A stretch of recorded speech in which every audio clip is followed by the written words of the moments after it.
watching Now TV International live from Cairo. It's good morning to you. Time for the news. I'm Nusreen Behar, and we start with the headline.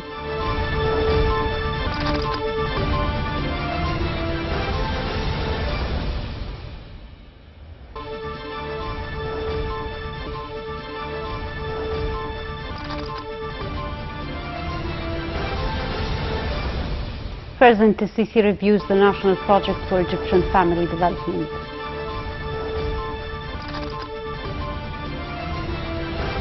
India's COVID-19 cases cross 20 million. And Japan faces a longer state of emergency, casting doubt on Olympics.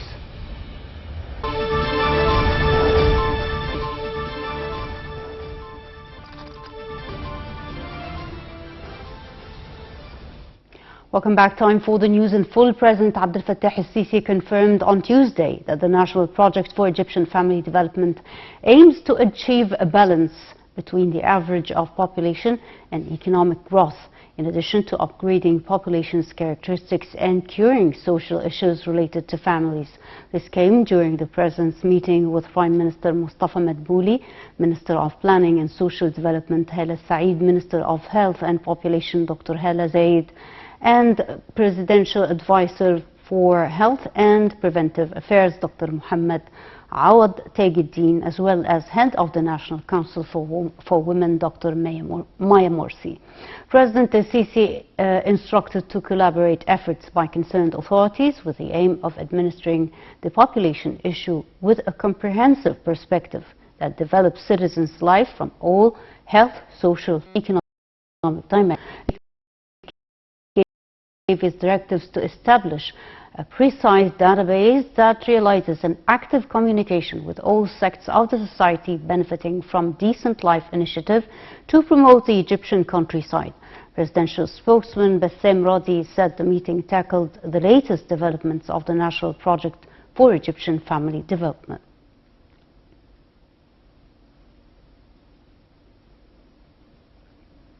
President Abdel Fattah al-Sisi held a meeting on Tuesday at the National Planning Institute with Prime Minister Mustafa Madbouli, Minister of Planning and Economic Development Dr. Hala Saeed, Chairman of the National Council for Women Dr. Maya Morsi, and Head of the Economic Policy Center. Presidential spokesman Ambassador Bassem Radi stated that the meeting covered a review of the government's efforts to support the launch of the Human Development in Egypt report.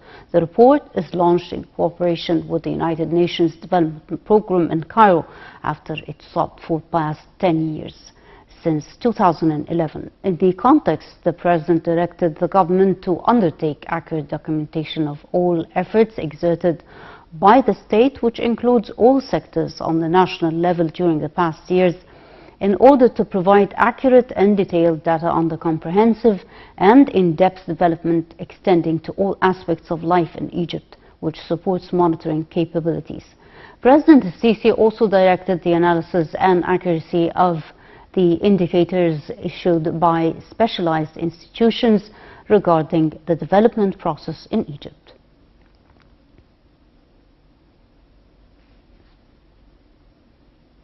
Egypt has ordered 30 Rafale jets from France to shore up national security, part of a multi-billion-dollar defense mega deal. The military said in a statement that the order, which follows the 2015 purchase of 24 Rafale jets, will be financed through a 10-year loan.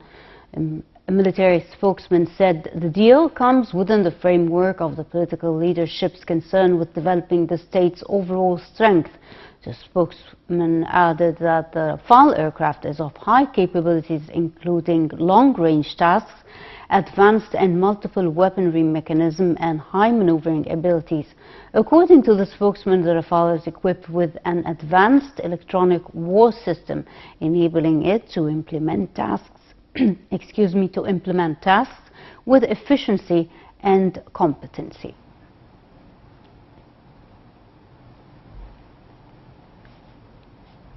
Iraq's health minister resigned over a fire from an exploding oxygen tank at a Baghdad COVID-19 hospital that killed more than 80 people last month. More details with this story. Iraq's health minister resigned on Tuesday, 10 days after a fire in Baghdad COVID-19 hospital killed more than 80 people. Hassan al-Tamimi, who joined the government with the backing of powerful Shiite leader Muqtada al-Sadr, stepped down of his own accord. The fire, which killed 82 and injured 110, triggered outrage on social media with widespread hashtag demanding the health minister be sacked. Prime Minister Mustafa al-Khadimi has opted to suspend Tamimi in the wake of the fire, along with a slew of other officials. The government statement added the cabinet has revoked Tamimi's suspension earlier Tuesday, along with that of Baghdad's governor. The blaze broke out in the pre-dawn hours of April 25th, sparked by an explosion of badly stored oxygen cylinders. Many of the victims were on respirators being treated for COVID-19 and were burnt or suffocated in the resulting inferno that spread rapidly through the hospital, where dozens of relatives were visiting patients in the intensive care unit. The results of the probe into the incident blamed lower-rung officials.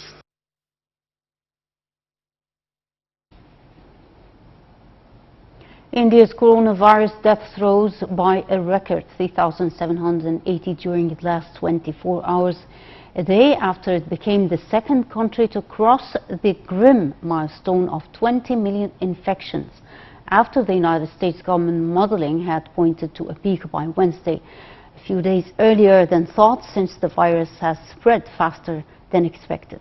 More details with this report. India's coronavirus caseload topped 20 million on Tuesday as the crisis finally forced the suspension of the nation's cricket competition involving some of the sport's biggest global stars. The South Asian nation plight stands in stark contrast to Europe and the United States, where mass vaccinations have allowed the easing of many coronavirus restrictions.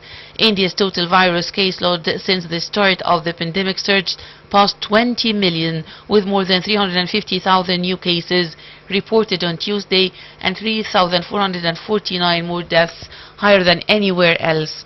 But the number of new infections was down from a peak of 402,000 last week, raising hopes that the worst of the devastating wave may have passed.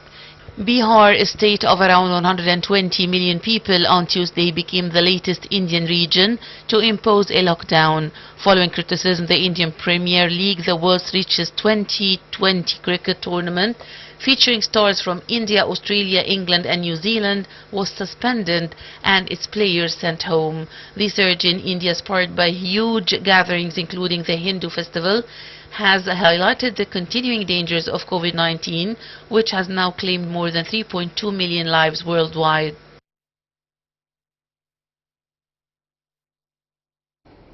Mexico's president promises an in-depth investigation to find those responsible for the deaths of at least 24 people in the collapse of an elevated metro train line with a history of problems. More details in this story. Mexico will punish those responsible for an overpass collapse that killed at least 24 people and injured dozens when a train on Mexico City's newest metro line plunged onto a busy road below. Accompanied by officials involved in the construction and maintenance of the elevated metro line that collapsed on Monday night, President Andrés Manuel López said the investigation should be done quickly and that nothing should be hidden from the public. The city has been governed since the turn of the century by former Mayor López Obrador and his allies. The crash has raised wider question about safety on one of the world's busiest metro systems, which carries millions of people daily across the capital's urban sprawl. Firefighters using heavy chains to stabilize the site pulled bodies and survivors from the wreckage before lowering one dangling carriage onto a truck in the afternoon. Some 79 people were injured, including 3 children.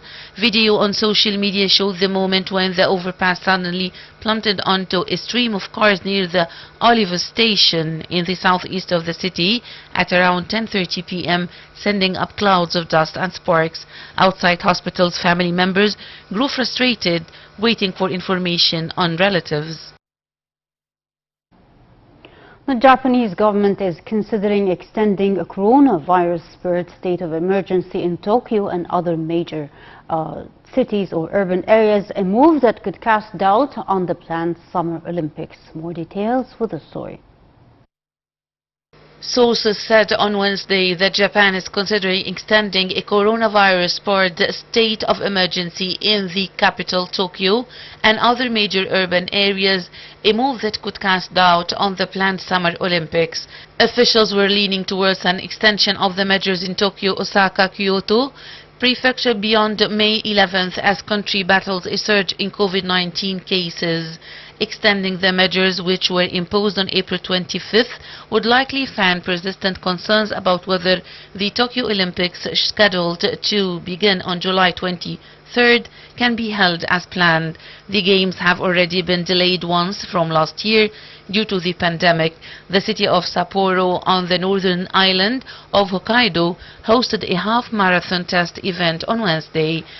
Japanese Prime Minister will meet with senior government ministers on Wednesday to discuss an extension. One proposal that has emerged an extension until the end of the month, according to two of the sources. The governor of Osaka Prefecture said an extension of 3 weeks to a month may be necessary. International Olympic Committee President Thomas Bach is expected to visit Japan later this month, but an extension of the state of emergency could prompt renewed calls from the public to cancel the Games.